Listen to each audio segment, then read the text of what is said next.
1000 দিয়ে জুতা নিক্ষেপ না হবো আমার, আমি এভাবে চালিয়ে যাব। শেখ হাসিনার আমলে এমন কোনো ভালো ব্যক্তি ছিল না যে আর কি কোনো অপশাসনের শিকার অথবা নির্যাতনের শিকার হয়নি। হ্যাঁ, এটা করা ঠিক আছে, জনগণ যে করতে আছে ঠিক আছে।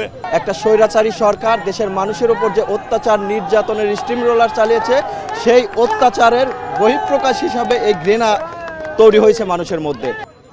আসলে আপনারা সকলে অবগত আছেন যে গত 3 আগস্ট যে খুনি হাসিনার গ্রাফিতি অঙ্কন করা হয়েছিল, সেটি গত 2 দিন আগে একটি অসাধু চক্র এবং ফ্যাসিস্টের সহযোগীরা এটি মুছে দিয়েছিল। তারপর সকল সাধারণ শিক্ষার্থী এবং দেশের সকল ক্রিয়াশীল ছাত্র সংগঠন আবারও এটি অঙ্কন করেছে। এখন আজকে বেলা 1টা থেকে এটি জুতা নিক্ষেপ কর্মসূচির মাধ্যমে এটি গ্রাফিতি উদ্বোধন করা হয়েছে এবং আমাদের পরবর্তী দাবি হলো এখানে যে গ্রাফিতি আছে সেটি অবশ্যই ভবিষ্যতের জন্য সংরক্ষিত রাখতে হবে, যাতে ভবিষ্যৎ প্রজন্ম এই খুনি হাসিনা এবং ফ্যাসিস্ট হাসিনার যে পরিণতি সেটি দেখে এবং ভবিষ্যতে অন্যান্য ফ্যাসিস্টরাও এটি থেকে শিক্ষা গ্রহণ করতে পারে। 71-এ মুক্তিযুদ্ধ করেছে সাধারণ কৃষক শ্রমিক জনতা। আওয়ামী লীগ এটাকে হাইজ্যাক করে নিজের আওয়ামী লীগের নামে চালাই দিয়েছে যে আমরা মুক্তিযুদ্ধের সপক্ষে শক্তি। আজকের এই ঘৃণা স্তম্ভের যে ছবি ছিল এটা মুছে দেওয়া হয়েছে, আমরা দেখেছি। এটা আবারও দেওয়া হয়েছে ছবির মাধ্যমে যে এই ঘৃণা স্তম্ভটা থাকলে এখানে প্রতিনিয়ত আমরা ঘৃণা জানাতে আসব এবং এর মাধ্যমে বাংলাদেশের মানুষ মেসেজ পাবে যে কখনো কোনো সরকার ফ্যাসিস্ট বা এরকম স্বৈরাচার হয়ে উঠতে যেতে না পারে, এটার জন্য ঘৃণা স্তম্ভে আসা। এবং আজকের মাধ্যমে আমরা বার্তা দিতে চাই বর্তমান ইউনিট সরকারকে, যাতে করে ফ্যাসিস্ট আওয়ামী দোসররা এবং আমলারা জানে কোনো রকম সরকারের কোনো আসনে বসে না থাকে, না হলে দেশে আরও অন্ধকার নেমে আসবে আমরা মনে করছি। এত ঘৃণা লাগতেছে তার ব্যাপারে 17টা বছর আমরা নির্যাতিত হয়ে নিপীড়িত হয়ে এমন অবস্থায় ছিলাম যা ভাষা প্রকাশ করা যাইতেছে না। এখন আমাদের একটি দাবি, তাকে ভারত থেকে বাংলাদেশে এনে আইনের আওতায় তাকে ফাঁসি দেওয়া হোক। আমরা এখানে আগে যেটা শেখ হাসিনার জুতা ছবি ছিল এটা মুছে ফেলা হয়েছে, এখন আমরা আবার সেই প্রতিবাদ স্বরূপ শেখ হাসিনার ছবি আবার এখানে অঙ্কন করে আবার জুতা নিক্ষেপ কর্মসূচি ছিল 1টা থেকে। আমরা এই 1 ঘন্টা যাবত জুতা নিক্ষেপ কর্মসূচি পালন করতেছি এবং আমি প্রায় 500 জুতা নিক্ষেপ করছি। আর তারপরেও খেয়ে যে আমার এই পিছিয়ে 500+ নিক্ষেপ করছে। আমি 1000 টার্গেট, 1000 দিয়ে জুতা নিক্ষেপ না হবো আমার, আমি এভাবে চালিয়ে যাব। এবং শুধু আজকে না, শেখ পরিবারের যত দিবস আছে, এই 15 আগস্ট শেখ হাসিনার জন্ম তারিখ এবং যত দিবস আছে সেই দিবসে প্রতি দিবসের দিন আমরা এখানে জুতা নিক্ষেপ চালিয়ে যাব। কিন্তু আপনার এই যে ক্ষোভ, আপনি 1000 বার জুতা নিক্ষেপ করতে চান বা 500 বার করতে চান, মানে আপনার ব্যক্তিগত কোনো ক্ষতির জায়গা বা কেন আসলে? আমি ঢাকা ভার্সিটি বড় স্বপ্ন নিয়ে ভর্তি হয়েছিলাম, হলে থাকবো। ওই ছাত্রলীগের কারণে, এই খুনির, এই মাফিয়ার, এই গুমের রানী, এই খুনের রানীর কারণে আমি হলে থাকতে পারি নাই। আমার জীবনটা নষ্ট করে দিয়েছে হাসিনা। আমি বাইরে ছিলাম এই 5টা বছর, যে জায়গায় আমার টাকা পয়সা একটা স্বপ্নের মতো জীবন হওয়ার কথা ছিল, এই স্বপ্নের মতো জীবন আমার হয় নাই। আমি একমাত্র বিরোধী দল কারোর কারণে বা আমি হচ্ছে এই ভিন্ন মতের কারণে আমাকে হলে থাকতে দেয় নাই এই খুনি হাসিনা, এই ছাত্রলীগ, এই কুত্তালীগ বাহিনী। যে আমি ঢাকা মেডিকেলে গিয়েছিলাম, যাওয়ার পথে এই অবস্থা দেখে এখানে একটু দাঁড়াইয়া দেখলাম যে এই ঘটনা, এই যেগুলো আর কি দেখলাম। হ্যাঁ, এটা করা ঠিক আছে, জনগণ যে করতে আছে ঠিক আছে, কারণ ইনি যা কিছু করেছে তার প্রায়শ্চিত্ত এবং তাহার যে পাওনা সেটা সে পেতে আছে। ভবিষ্যতে কোনো স্বৈরাচার যেন এরকম না করে এবং ভবিষ্যতে কোনো স্বৈরাচার এই ধরনের কার্যকলাপ, এই ধরনের মানুষ হত্যা করা, মানুষ গুম করা, মানুষের ক্ষতি করা, এই ধরনের কেউ যেন না করে, সেই শিক্ষার জন্যই এবং সেই তার প্রায়শ্চিত্ত পাওয়ার জন্যই।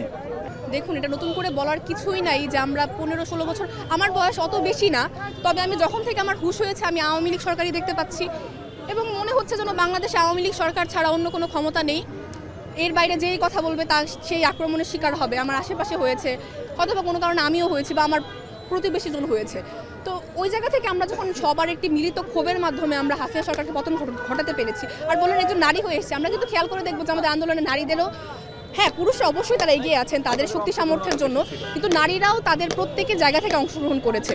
তো এরপরে ফলশ্রুতিতে 5 আগস্টে হাসিনার পতন, তার পালিয়ে যাওয়া এবং তার যে ছবি ছিল সেখানে মানুষের যেই জুতা নিক্ষেপ বা তার রক্তাক্ত একটি ফেস তৈরি করা মানুষের সামনে, তার যে একটি ডাইনি প্রতিচ্ছবি আছে সেটা মানুষের সামনে প্রকাশ করা, সেটা হয়েছে। এবং পরবর্তী সময় বারবার যে ছবি পরিবর্তন করা হয়েছে, সেটি অপচেষ্টা হয়েছে, মানে সেটি আসলে মানুষের হৃদয়ে একটি একটি ছবি যে স্থায়ীভাবে থাকা সেটি বিঘ্নিত হয়েছে কিনা? দেখুন, প্রথমত যখন ঘুম থেকে উঠে আমরা দেখতে পারলাম ফেসবুক এবং বিভিন্ন সামাজিক যোগাযোগ মাধ্যমে যে আগের ছবিটি মুছে ফেলা হয়েছে, তখনই মানুষের মনে আসলে সত্যি কথা বলতে একটা বেদনা তৈরি হয়, একটি উদ্বেগের তৈরি হয় যে আসলে কি হচ্ছে, তাহলে কি আসলে আওয়ামী লীগ আবার ফিরে আসছে কিনা, বা তার যে শক্তিগুলো এখনো লুকিয়েছে তারা কি জাগ্রত হচ্ছে কিনা। সেই জায়গা থেকে দেখলাম যে সমন্বয়করা তারা বিভিন্নভাবে চেষ্টা করে আবার একটি ডাইনি প্রতীকী তৈরি করা হয়েছে। সেটার পরেও আমাদের সবার মধ্যে একটা খুব তো একটা ভাবছিল যে না, ওই দিনের ফেসটা নেই, ওই ডাইনি ছবি দিয়ে ইন্টারন্যাশনালি কেউ বুঝবেন এটা কে। হাসিনার ছবি থাকলে ইন্টারন্যাশনাল পর্যায়ে যখন ছবিটা যাবে তারা বুঝতে পারবে যে এই দেশের মানুষ এখনো তাকে ঘৃণা করছে, বা এটা তার ফেস। এছাড়াও এরপরে দেখলাম যে উদ্যোগ নিয়ে করা হয়েছে, যদিও আগের মতো হয়নি, আমরা যতই চেষ্টা করি সেই 5ই আগস্টের মতো আর তৈরি হওয়া হয়তো বা সম্ভব না, কিন্তু আজকের এই কার্যক্রমের মাধ্যমে আমরা এটা বোঝাতে পারছি যে যতই সময় চলে যাক কিংবা যতই যাই হয়ে যাক, মানুষের মনে শেখ হাসিনার জন্য সেই ক্ষোভটা এখনো রয়ে গেছে এবং মানুষ তাকে এখনো ক্ষমা করা সম্ভব নয়, এবং তার যে ডাইনি ফেস আছে, সবাই যে তাকে যে রূপে চিনে, তার প্রতি যে মানুষের ক্ষোভের বহিঃপ্রকাশ সেটা দেখা যাচ্ছে। আচ্ছা, রাস্তায় যেতে যেতে আমার মোটেও মনে হয়নি আমি এখানে নিজের ইচ্ছাতেই এসেছি। আর যদি অপশাসনের কথা বলেন, হ্যাঁ, পরিবার থেকেও হয়েছে, আত্মীয় স্বজন থেকে অপশাসনের শিকার হয়েছে।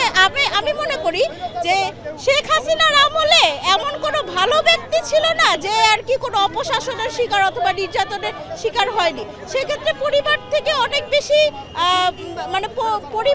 আমার পরিবারের নির্যাতন করা না হলেও আমাদের আশেপাশে যারা আত্মীয় স্বজনের ব্যক্তিবর্গের মধ্যে প্রচুর নির্যাতনের শিকার হয়েছে হাসিনার আমলে। তো সেখান থেকে আমরা ক্রোধ বশবর্তী হয়ে অথবা ঘৃণা বশবর্তী হয়ে আজকে এসেছি এখানে।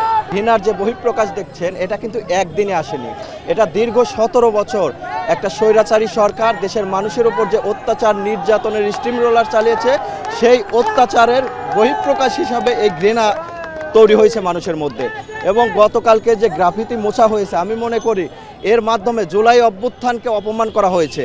আপনার জুলাই অভ্যুত্থানে এই যে গ্রাফিতিগুলো আঁকা হয়েছিল, এটা আমি মনে করি সারা জীবন এটা থাকবে এবং পরবর্তী প্রজন্ম, ভবিষ্যৎ প্রজন্ম যাতে এটা দেখে আমাদের আবু সাঈদ, মুগ্ধ, ওয়াসিম সহ আমাদের শহীদদেরকে স্মরণ করতে পারে এবং আমাদের জুলাই অভ্যুত্থানকে স্মরণ করতে পারে। আপনারা জানেন, ভবিষ্যতে যদি কোনো সরকার ক্ষমতায় আসে, তারা এই যে ঘৃণা, এই ঘৃণার বহিঃপ্রকাশ দেখে ভবিষ্যতে যাতে কোনো সরকার যাতে স্বৈরাচারী হয়ে উঠতে না পারে, এবং স্বৈরাচারী হয়ে ওঠার আগে তারা অবশ্যই চিন্তা করবে যে যদি কোনো সরকার স্বৈরাচারী হয়ে ওঠার চেষ্টা করে, তাহলে বাংলাদেশের ছাত্র জনতা ঐক্যবদ্ধভাবে একটা সরকারকে কিভাবে ঝেঁটিয়ে বিদায় করতে পারে সেটা অবশ্যই তারা বুঝতে পারবে। এই জুলাই অভ্যুত্থানে আমাদের শহীদ ভাইদের রক্ত এখনো শুকায়নি, রক্তের দাগ এখনো রয়েছে, তাদের ক্ষতস্থান এখনো শুকায়নি, সেই স্মৃতি এখনো উজ্জ্বল। তারপরও কেন প্রশাসন, বিশ্ববিদ্যালয় প্রশাসনের পেট্রোনাইজেশনে এটি করা হলো সেটি আমাদের প্রশ্ন। এবং এই গতকাল বিশ্ববিদ্যালয়ের ক্রিয়াশীল ছাত্র সংগঠনের অনেক নেতাকর্মী বিশ্ববিদ্যালয় প্রদক্ষিণ করে তারা প্রক্টরের এই কাণ্ডজ্ঞানহীনতার দায়িত্বহীন আচরণ করার জন্য তার পদত্যাগ দাবি করে। এবং আমরা বিশ্ববিদ্যালয় প্রশাসনের কাছে আমরা চাই জুলাই অভ্যুত্থানের যত স্মৃতি ঢাকা বিশ্ববিদ্যালয় ক্যাম্পাসে রয়েছে সবগুলো যেন প্রশাসনের নিজস্ব তত্ত্বাবধানে এগুলো সংরক্ষণ করা হয়। এগুলোতে হাত দিতে এলে যেন সেই হাত ঘুরিয়ে দেওয়া হয়, এটা বাধা প্রদান করা হয় এবং জুলাই অভ্যুত্থানের স্মৃতিগুলো রক্ষা করা হয়, আমাদের সেই দাবি। ধন্যবাদ।